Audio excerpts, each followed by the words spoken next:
नमस्कार, मी अपर्णाज लाईफस्टाईल आणि cooking recipes या माझ्या यूट्यूब चॅनलमध्ये अगदी मनापासून तुमचं स्वागत करते। तुमच्या मनातील सर्व चांगल्या इच्छा स्वामी माऊली पूर्ण करोत ही स्वामीचरणी प्रार्थना करते आणि आजच्या व्हिडिओला सुरुवात करते। मंडळी, अश्विन महिन्यात मातीच्या घटांमध्ये देवीची स्थापना करून अखंड दिवा प्रज्वलित करून आदी मायेची 9 दिवस मनोभावे पूजा करणे म्हणजेच घटस्थापना होय। यालाच आपण नवरात्रोत्सव असं देखील म्हणतो। शारदीय नवरात्रोत्सव अश्विन महिन्याच्या शुक्ल पक्षाच्या प्रतिपदा तिथीपासून सुरू होतो आणि नवमी तिथीला संपतो। त्यानंतर दसरा साजरा हा केला जातो। दुसरीकडे घटस्थापना प्रतिपदा तिथीच्या दिवशी केली जाते आणि 9 दिवस अखंड ज्योत प्रज्वलित ही केली जाते। अशा प्रकारे अश्विन महिन्यात येणारा शारदीय नवरात्रोत्सव अनेक ठिकाणी खूप मोठ्या प्रमाणात थाटामाटात साजरा हा केला जातो। तर मंडळी, आजच्या व्हिडिओमध्ये शारदीय नवरात्रोत्सव कधी आहे, मुहूर्त कोणता, त्याचबरोबर या दिवशी या 9 दिवसांमध्ये प्रभावी मंत्र आपण कोणते म्हणावेत, तसंच 9 माळा आणि मातेची 9 रूपं कोणती याबद्दलची संपूर्ण माहिती आपण आजच्या व्हिडिओमध्ये जाणून घेणार आहोत। तसेच कोणत्या दिवशी कोणत्या नवदुर्गेची पूजा केली जाईल, तसेच देवीला प्रसन्न करण्यासाठी कोणत्या प्रभावी मंत्रांचा जप आपण करावा, नवरात्रीच्या या 9 दिवसात देवीच्या 9 माळा, 9 रूपे आणि 9 नैवेद्य कोणते अशी संपूर्ण माहिती आपण या व्हिडिओमध्ये आज जाणून घेणार आहोत। त्यासाठी व्हिडिओ स्किप न करता पूर्ण पहा आणि तुम्हाला जर आपले व्हिडिओज आवडत असतील तर चॅनलला सबस्क्राईब नक्की करा। त्याचबरोबर जास्तीत जास्त लोकांपर्यंत आपले व्हिडिओज हे शेअरही करा। तर मंडळी, यावर्षी शारदीय नवरात्रोत्सव सुरुवात होत आहे गुरुवार दिनांक 3 ऑक्टोबर 2024 रोजी आणि यावर्षी अश्विन महिन्यातील शुक्ल पक्षातील प्रतिपदा तिथी 2 ऑक्टोबर रोजी दुपारी 12:18 सुरू होईल ते 4 ऑक्टोबर रोजी पहाटे 2:58 संपेल।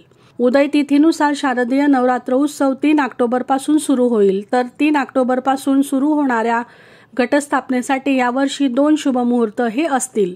3 ऑक्टोबर रोजी कलश स्थापना करण्यासाठी सकाळी 6:15 पासून ते 7:22 सकाळचा शुभ मुहूर्त हा असेल आणि हा मुहूर्त 1 तास 6 मिनिटांपर्यंतचा असेल।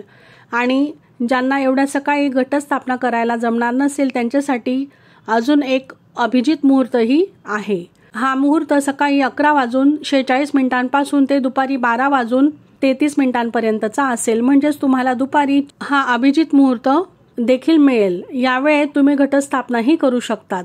यावेळेत सर्व भाविक भक्तांनी घरामध्ये तसेच मंदिरात, मंडपात सर्व ठिकाणी घटस्थापनाही करायची आहे। अनेक ठिकाणी अश्विन शुद्ध प्रतिपदेपासून नवमी पर्यंतचा नवरात्रोत्सव साजरा हा करत असतात। कुलदेवीची स्थापना या दिवशी केली जाते। काही जणांकडे देवीची मूर्तीची प्रतिस्थापना करतात, तर काही ठिकाणी कलश मांडला जातो, त्याला घटस्थापना असेही म्हटलं जातं। तर नवरात्रीच्या पहिल्या दिवशी आपण एकदा का घटस्थापना केली, पूजा मांडली की ती 9 दिवस हलवता येत नाही। या नवरात्रीत देवीच्या प्रतिमेपुढे तेलाचा किंवा तुपाचा अखंड दिवा प्रज्वलित हा केला जातो। देवीची त्रिकाल पूजाही केली जाते। त्रिकाल म्हणजेच दिवसातून 3 वेळा पूजाही केली जाते। 9 दिवस फुलांची माळ बांधली जाते। तसेच नवरात्रीच्या 9 दिवसात देवीच्या 9 रूपांची पूजा आपण करत असतो।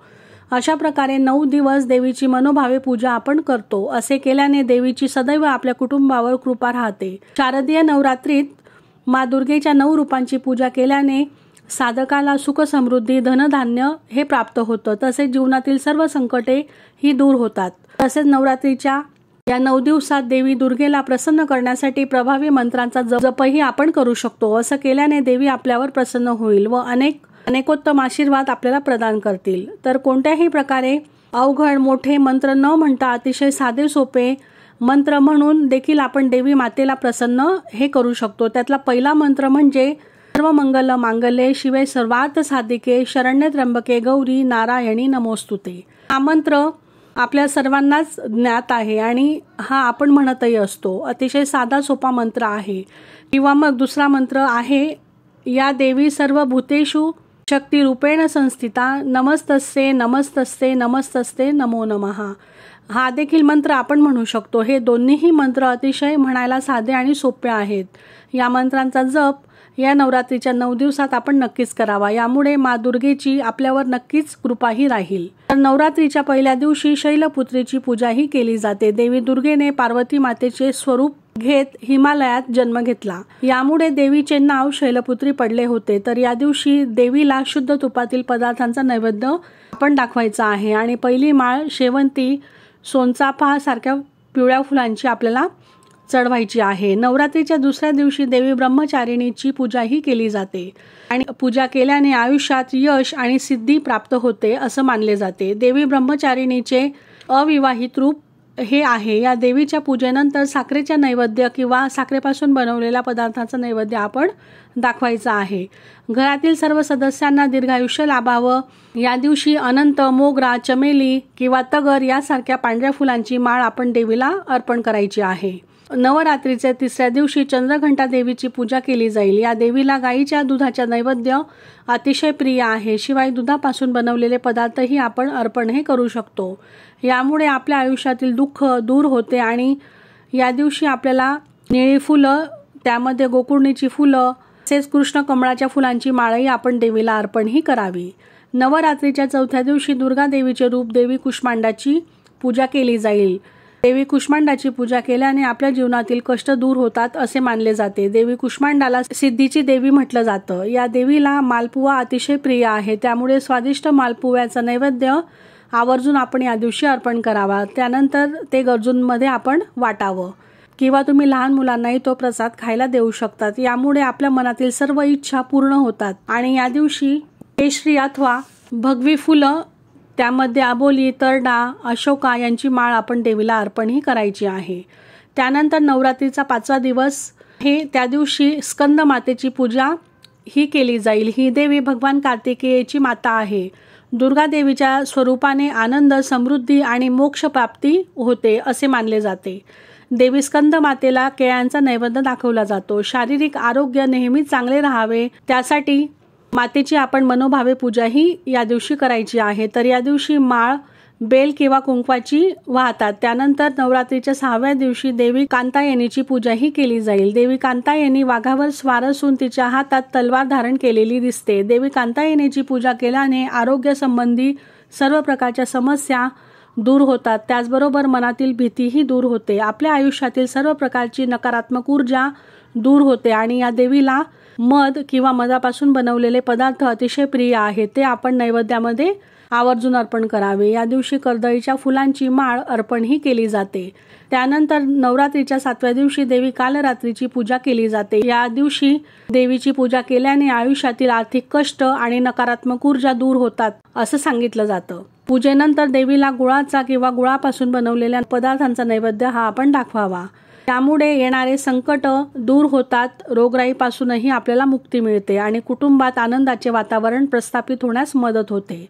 त्यामुळे या दिवशी गुळ किंवा गुळापासून बनवलेले पदार्थ आपण अर्पण हे करायचे आहेत. 7व्या दिवशी झेंडू किंवा नारंगीच्या फुलांची माळ आपण देवीला अर्पणही करावी. त्यानंतर नवरात्रीच्या 8व्या दिवशी देवी महागौरीची पूजा केली जाते. या देवीच्या पूजनाने आयुष्यातील सर्व कष्ट, दरिद्रता दूर होते. देवी महागौरी व्यक्तींच्या आयुष्यात धन, आरोग्य, संपत्ती, सर्व प्रकारचे सुख प्रदान करत असते अशी मान्यता आहे. या देवीची पूजा झाल्यावर तिला नारळ किंवा नारळापासून बनवलेले पदार्थ आपण नैवेद्यामध्ये अर्पण करावेत. आणि 8व्या दिवशी तांबडी फुलं, कमळ, जास्वंद, कण्हेर किंवा गुलाबाच्या फुलांची माळ आपण अर्पण करावी. त्यानंतर नवरात्रीच्या 9व्या दिवशी देवी सिद्धिदात्रीची पूजा ही केली जाते. ही देवी कमळावर बसलेली आहे. देवी सिद्धिदात्रीची पूजा केल्याने आयुष्यात सर्व सिद्धी प्राप्त होते. या दिवशी देवीला हलवा, पुरी आणि खिरीचा नैवेद्य अर्पण हा केला जातो. या देवीला घरात बनवलेले पदार्थ अत्यंत प्रिय आहेत. ते अर्पण केल्यास घरात नेहमी सुख, शांती, वैभव, आयु, आरोग्य हे नांदते. आणि या दिवशी 9वी माळ म्हणजे कुंकुमार्जन हे आपण करावं. अशी ही देवीची 9 रूपे आहेत. शारदीय नवरात्रोत्सवाचे पौराणिक महत्त्व सांगायचे झाले तर पौराणिक कथेनुसार शारदीय नवरात्र उत्सवानंतरच भगवान रामांनी रावणावर विजय मिळवला होता आणि रावणाचा वध केला म्हणून दसऱ्याच्या दिवशी रावणाचे दहन केले जाते. तसेच अश्विन महिन्यात देवी दुर्गेने महिषासूर नावाच्या राक्षसावर हल्ला करून त्याच्यासोबत 9 दिवस युद्ध केले. त्यानंतर 10व्या दिवशी राक्षसाचा वध केला. त्यामुळेच देवी दुर्गेचे 9 दिवस 9 रूपाला शक्तीच्या रूपात पूजले जाते आणि 10व्या दिवशी दसरा किंवा विजयादशमी हा सण साजरा केला जातो. नवरात्रीमध्ये अनेक जणांचे उपवास असतात. तसेच बऱ्याच ठिकाणी हा सण मोठ्या उत्साहात साजरी हा केला जातो. काही ठिकाणी देवीची मूर्तीची स्थापना करतात. गरबा, रामलीलांचे आयोजनही मोठ्या थाटामाटात केले जाते. 9 दिवस चालणाऱ्या या उत्सवाच्या पहिल्या दिवशी घटस्थापना केली जाते आणि काही जण 9व्या दिवशी घट उठवतात तर काही जण दसऱ्याला घट उठवतात. नवरात्रीचा 9 दिवसांचा सण आनंदाने उत्साहाने साजरी हा केला जातो. तर मंडळी, या 9 दिवसांमध्ये माता दुर्गेची आपल्याकडून जेवढी सेवा आपल्याला करता येईल तेवढी करावी आणि त्यांचे अनेक उत्तम आशीर्वाद आपण आपल्या पदरामध्ये पाडून घ्यावेत. तर कसा वाटला आजचा व्हिडिओ, आजची माहिती कमेंट करून नक्की सांगा. आणि अशाच माहितीपूर्ण व्हिडिओसाठी अपर्णाज लाईफस्टाईल आणि कुकिंग रेसिपीज या चॅनलला सबस्क्राईब नक्की करा आणि आपले व्हिडिओ जास्तीत जास्त लोकांपर्यंत शेअरही करा. श्री स्वामी समर्थ.